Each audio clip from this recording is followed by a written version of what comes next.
Assalamualaikum warahmatullahi wabarakatuh.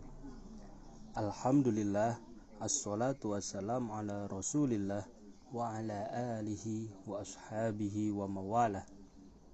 Pada pagi yang berbahagia ini, kita akan belajar dari sosok Zaid bin Sabit. Banyak yang sering mendengar sahabat ini, namun kali ini mari kita melihat dari sudut pandang yang berbeda. Zaid bin Sabit adalah sahabat Ansor dari keluarga Najjar yang hidupnya sudah penuh prestasi sejak masa mudanya. Beliaulah model bagi generasi milenial seperti kita saat ini untuk jadi yang terbaik.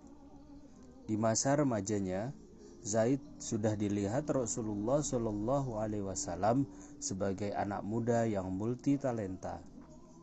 Kemampuan bicaranya, daya ingatnya, dan kekuatan hafalannya membuatnya menjadi sekretaris Rasulullah di usia belasan tahun.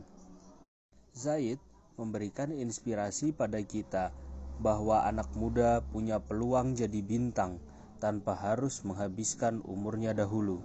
Menjadi tua itu pasti, namun dewasa itu pilihan, dan Zaid berpikiran dewasa di antara teman-temannya.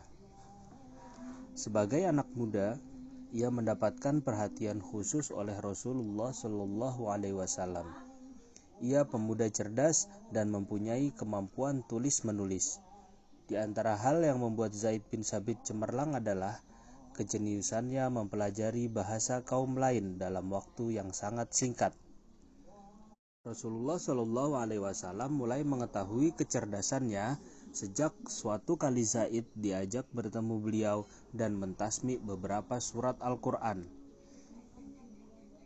Rasulullah nampak senang dan takjub, kemudian memerintahkan Zaid untuk mempelajari bahasa Yahudi.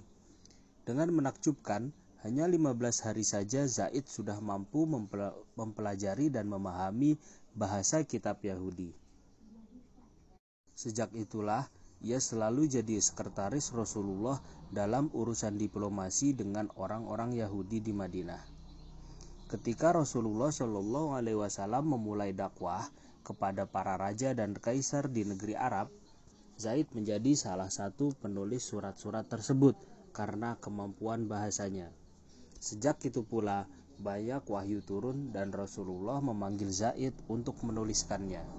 Di hari-hari kekhalifahan Umar bin Khattab, Zaid sering diangkat menjadi pemimpin Madinah jika Umar sedang berhaji ke Makkah.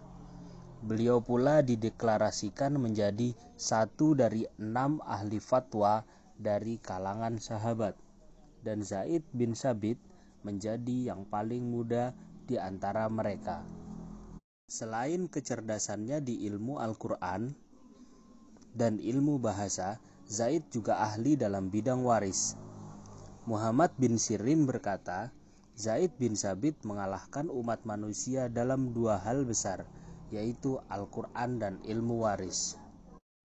Namun yang paling fenomenal dari prestasi Zaid bin Sabit adalah momentum ketika beliau diangkat oleh Abu Bakar As-Siddiq sebagai ketua panitia pengumpulan Al-Quran.